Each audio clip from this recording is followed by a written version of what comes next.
Okay, kayo muna in 3, 2, 1. Anong nakikita ninyo? Hi guys! So start na natin buksan tong mga pinamili ko sa Toys R Us.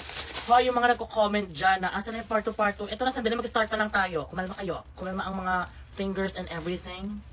So nag-comment nga siya, Be, part 2 na penguin, open mo please. Itong Pudgy Penguins, nabili ko siya sa Toys R Us ng 189 pesos. So dalawa binili ko, 189 plus 189. I-comment down below. So may nakasulat, peel here, dito siya tatanggalin, collectible figures, 12 penguins to collect. Ay, may penguins sa loob. Oh my God, na-excite ako. So sa Toys R Us ko to nabili. So let's open this. Ang dami na naman sinasabi ng tao na to. Okay.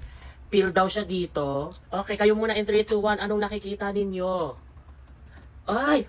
Oh my God! Ang cute! Thank you for adopting this Pudgy as your forever friend. Oh my God, ang sweet! Oh my God! Ano ba siya? Naliligo or para siyang Spartan? Tsaka yung salamin niya baliktad.